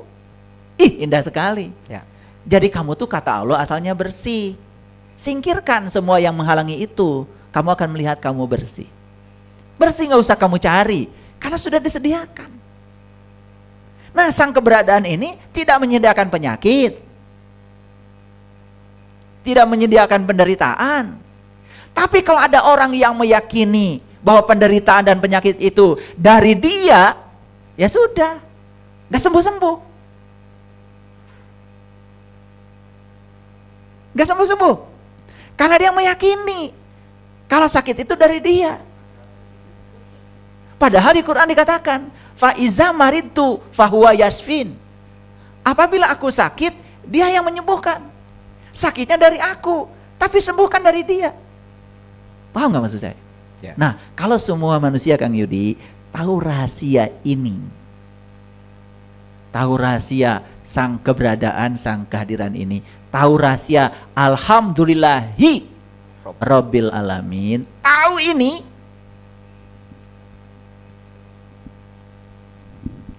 tidak ada orang yang menderita. Jadi kenapa ya orang-orang bijak itu kemudian berteriak-teriak di mimbar? Bukan karena dia ingin dipandang oleh orang lain dia bijak, bukan ini pandang orang lain kalau dia banyak ilmu, tidak. Dia ingin membagikan rahasia ini kepada orang lain yang sudah dia rasakan. Orang sadar naik gunung bukan ingin lihat dunia, tapi dia ingin melihat dunia. Kan ada orang naik gunung ingin dilihat dunia, bawa bendera, nyampe di puncak. Ya. Kayaknya Kang Yudi dulu gitu ya. Iya, Ya. sekian MDPL Ya. itu kebanggaan ya. Pasang bendera. Ya. Sekian MDPL lagi pasang bendera. Yes. Diberitakan di medsos kalau saya sudah menundukkan gunung kan gitu. Yes. Ya. Biasa anak muda. Saya curiga jangan-jangan dia naik gunung ingin lihat dunia. Ya. Tapi orang bijak naik gunung ingin melihat dunia. Ingin melihat dari ketinggian. Ya. Ingin melihat sesuatu ruang yang kosongnya lebih banyak. Karena ternyata itu lebih indah. Ya sama. Bapak Ibu belajar kitab suci. Ingin dilihat orang atau ingin merasakan penderitaan orang? Kan lain niatnya kan? Betul nggak? Iya. Sangat berbeda. Ada orang jadi pejabat. Ingin dilihat rakyat atau ingin melihat rakyat? Beda kan? Yang ingin dilihat rakyat, coba lihat, merasa paling penting. Betul nggak? Ya. Tidak siap turun. Ya kan? Selalu ingin berada di posisi itu. Ya toh? Nah, yang mengendalikan udah pasti itu bukan kesadaran, itu pasti ego. Tidak siap dikritik. Ya? Gitu. Tapi kalau mereka yang ingin melihat rakyat, beda. Dia setiap hari mengunjungi rakyat. Siapapun itu. Ya. Tidak dipilih-pilih. Ya. Mau pendukungnya nggak pendukungnya, ya dia sudah jadi rakyatnya kan gitu. Betul. Kan tidak ada gubernur partai anu, nggak ada. Yang ada gubernur provinsi A, Ya. gubernur provinsi B, kan gitu. Betul. Dia tuh kan jadi gubernur satu provinsi. Betul nggak? Bukan gubernur untuk pendukungnya. Udah nggak ada lagi. Nah, kalau yang udah selesai, yang belum selesai biasa. Nah, itu ego, ya. Tetapi kalau dikendalikan oleh ego, perhatikan, pasti dampaknya akan selalu buruk. Bisa ya? Bisa. Ini latihan-latihannya sudah saya berikan nih. Jadi latihannya dari hal kecil aja. Gimana? Sudah, kalau makan jangan pegang HP. Kalau makan, ya makan aja. Dan kalau makan jangan ngobrol. Ini saya ingatkan berkali-kali ya. Karena banyak ketika sedang makan nyamperin saya, mohon izin ya, sambil makan boleh ngobrol. Aduh. Ya. Kan kita kalau makan ngobrol, kan mulut kita sedang menikmati makanan.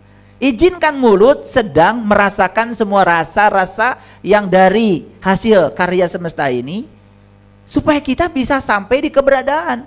Bapak Ibu, makan saja kalau dengan kesadaran, kita pulang loh. Ya. Pulang di kesadaran. Nangis pasti. Ketika kita mau menelan makanan, kok hebat ya, tubuh ini otomatis bisa menelan. Betul nggak?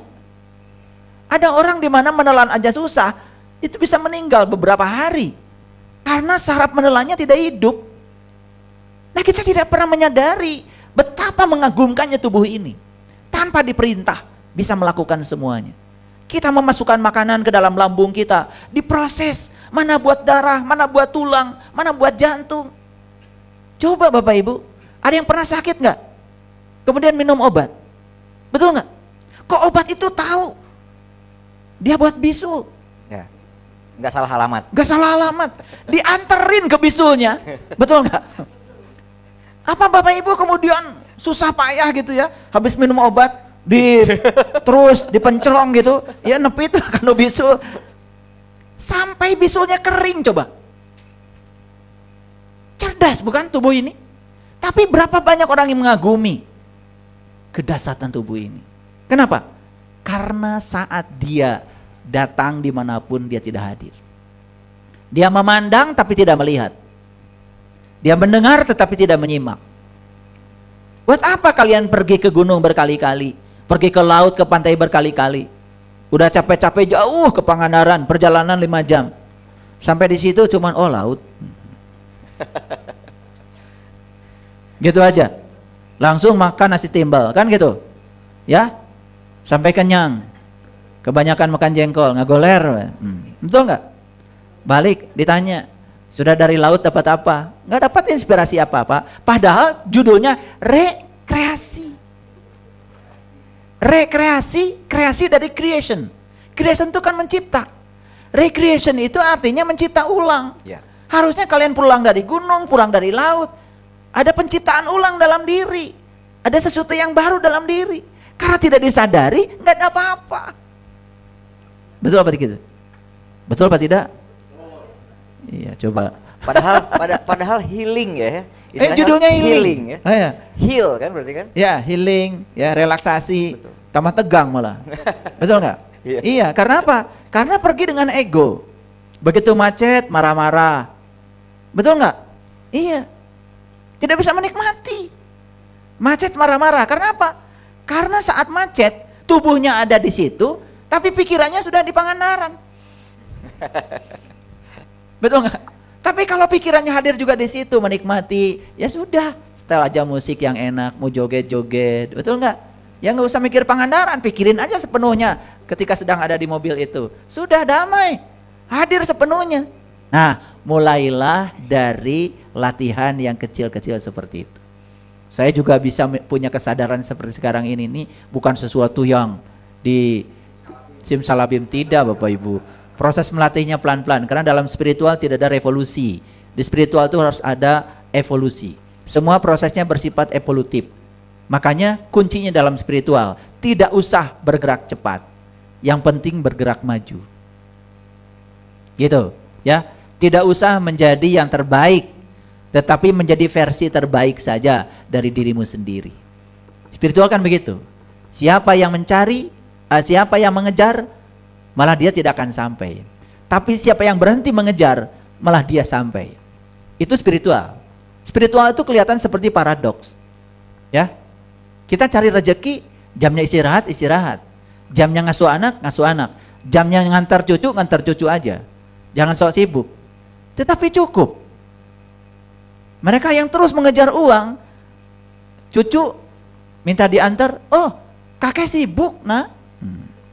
Anak minta makan di restoran, gak bisa, sibuk. Ingat ya, saya kasih tahu, orang sibuk tuh gak sukses. Ini yang saya ngasih pengumuman aja sama yang suka sok sibuk, bukan suka, wah saya sibuk. Kalau orang yang cerita sibuk itu udah jelas gak sukses itu. Ciri orang sukses itu gak sibuk, tapi cukup. Kenapa? Jeda. Ya. Ada jeda. Belajar bertindak tanpa memaksa. Boleh punya mimpi? Boleh. Boleh punya target? Boleh. Ya, boleh punya cita-cita? Boleh. Tetapi tidak melekatkan diri pada target, pada hasil, pada pencapaian. Tidak. Dia hanya bertindak tanpa memaksa. Itulah karma yoga. Itulah Islam sebetulnya. Islam itu bertindak tanpa memaksa. Makanya tidak ada paksaan kan dalam agama? Yeah. Nggak ada paksaan, la ikraha fiddin. Nggak ada paksaan. Karena agama itu urusan kesadaran. Dan kesadaran itu urusan pribadi. Kesadaran itu seperti memecahkan telur dari dalam. Pasti akan jadi anak ayam kan? Kalau memecahkan telur dari luar kan pasti cuma jadi dada telur. Betul nggak? Umurnya pendek. Ya, sebentar mengenyangkan perut, sebentar juga terap. Betul nggak? Iya, setelah itu ngantuk. Luar biasa ya kalau kita kupas. Jadi kembali lagi pada topik kita, ya. Menemukan pusat kendali dalam diri. Jadi kompetensi yang dibangun oleh saya adalah bagaimana Bapak Ibu dengan proses yang lambat tetapi maju, suatu saat bisa menemukan pusat kendali itu di dalam diri. Dan ketika pusat kendalinya benar-benar sudah hidup, dia akan bisa mengendalikan semuanya. Bukan membunuh, bukan mematikan, tetapi mengendalikan. Semua yang terkendali pasti aman. Semua yang terkendali pasti bagus. Lihat listrik ini. Kenapa nyalanya sekarang bisa kita nikmati? Terkendali. Tegangan listriknya 220 volt. Ya. Tertulis di bohlam itu 60 watt. Apa artinya 60 watt? 60 watt itu adalah 60 joule per detik. Artinya lampu ini akan terang normal seperti sekarang kalau energi yang diberikan pada dia 60 joule per detik. Itu disebut dengan 60 watt. Tegangannya harus 220 volt. Tapi kalau tidak terkendali tegangannya, tiba-tiba ada tegangan 400 volt, mati. Ya. Mati. Ya. Apalagi ada konsleting. Ya. Ada arus pendek. Terjadi kebakaran. Ada listrik tapi tidak terkendali, malah jadi kebakaran. Ada listrik terkendali, jadi kipas angin. Jadi lampu. Jadi suara saya bisa dikeraskan, suara Kang Yudi bisa dikeraskan. Semua yang terkendali menimbulkan harmonisasi. Semua yang tidak terkendali pasti menimbulkan kehancuran. Jadi sekarang ngerti nggak Bapak Ibu? Kenapa banyak kehancuran dalam hidup Bapak Ibu? Tidak terkendali. Jawabannya apa? Karena tidak terkendali. Kenapa tidak terkendali? Jawaban berikutnya apa? Karena pusat kendali lumpuh. Betul? Yeah. Kenapa pusat kendali lumpuh? Karena tidak diurus. Boro-boro diurus ya, dikenali pun tidak kayaknya. Dan kenapa pusat kendali lumpuh? Karena dilumpuhkan oleh yang tidak terkendali. Makanya perhatikan saya. Kan saya sudah bilang, sekalipun pusat kendali itu sudah ditemukan. Awas, tidak semua hal dalam hidup bisa dikendalikan. Masih ada tugas baru lagi. Tugas lanjutan. Mana yang bisa kamu kendalikan dengan pusat kendali itu, mana yang tidak bisa kamu kendalikan. Yang tidak bisa dikendalikan, lepas, jangan dikontrol.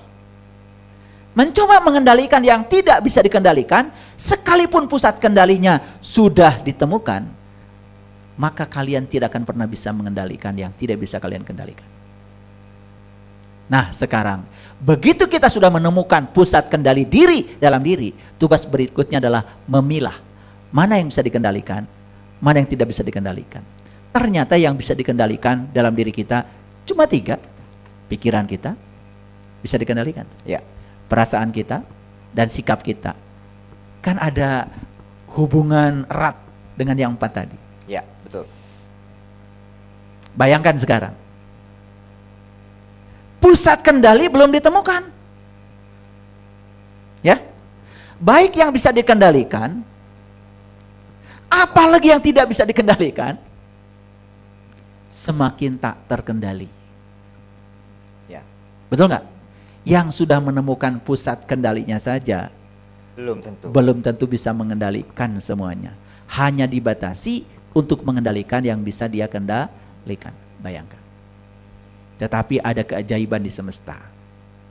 Begitu kita menemukan pusat kendali dalam diri dan mencoba mengendalikan yang bisa kita kendalikan, yang tidak bisa dikendalikan jadi terkendali.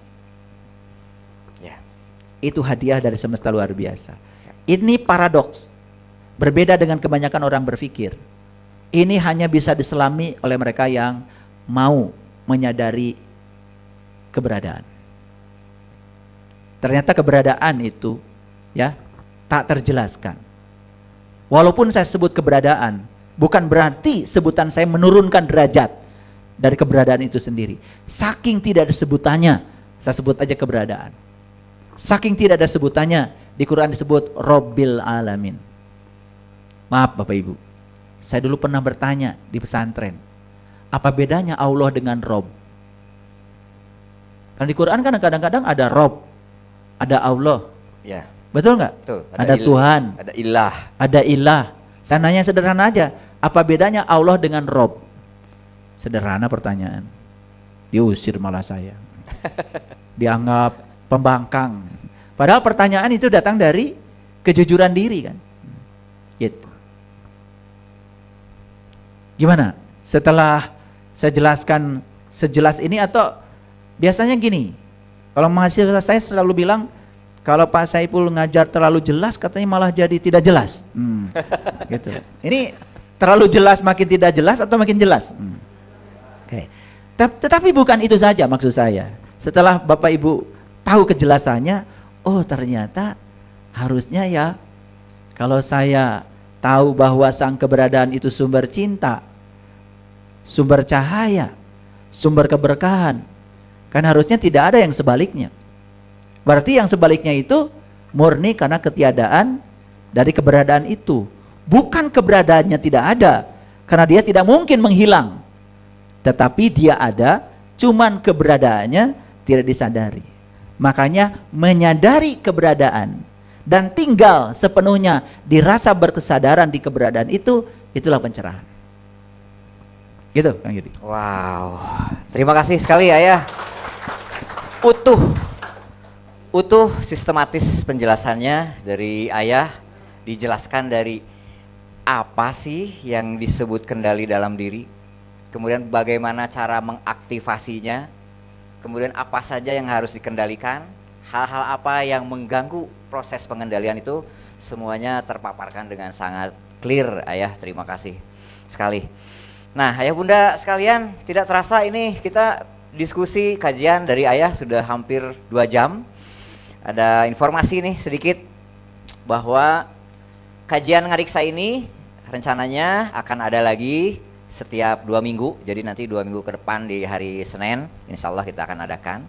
Dan juga informasi tambahannya tanggal 1 dan tanggal 2 selama 2 hari kita akan adakan lagi satu sesi yang keren juga ya, namanya sesi hidup yang menakjubkan dengan judul yang khusus ini, judul yang banyak sekali yang meminta ayah ini, yaitu menjadi super magnet agar dirindukan uang.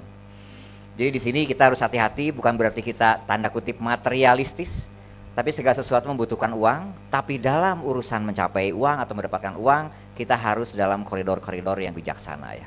Mungkin itu nanti yang akan ayah guru jelaskan kepada kita. Jadi itulah kajian Ngadiksa pada siang hari ini. Sebelum saya tutup, ayahanda mohon ada 1 quotes, 2 quotes untuk kami semua. Baik, terima kasih banyak Kang Yudi. Banyak manusia yang mengalami kegagalan untuk membangun hubungan. Baik hubungan dengan dirinya, hubungan dengan sesama, hubungan dengan alam, dan hubungan dengan keberadaan itu. Kenapa? Karena dia tidak mau berusaha untuk mengenal siapa dirinya. Jadi sepanjang kita tidak mengenal siapa diri kita, sejatinya diri kita, asal muasal diri kita, sepanjang itu kita akan selalu mengalami hambatan dalam hubungan. Hambatan pertama, dengan diri sendiri saja kita tidak bisa berhubungan. Hablum minan nafs kita gagal. Yang kedua, hablum minan nas, itu pasti. Karena semua orang yang gagal membangun hubungan dengan manusia, itu karena dia gagal membangun hubungan dengan dirinya sendiri. Dan yang ketiga, dia akan gagal juga membangun hubungan dengan alam. Dan siapapun yang sudah gagal membangun hubungan dengan alam, mohon maaf, alam tidak lagi merawat dia. Padahal dia butuh alam. Semua makanan dari alam, semua kebutuhan hidup dari alam. Tapi alam pun sudah enggan merawat dia, karena dia tidak punya hubungan dengan alam. Dan lebih parah lagi, ketika kita sudah tidak punya hubungan dengan keberadaan, mau pulang kemana kita? Satu kuncinya, kenali jati diri kita. Maka kita akan bisa membuka semua rahasia semesta, termasuk juga rahasia hubungan. Terima kasih. Baik,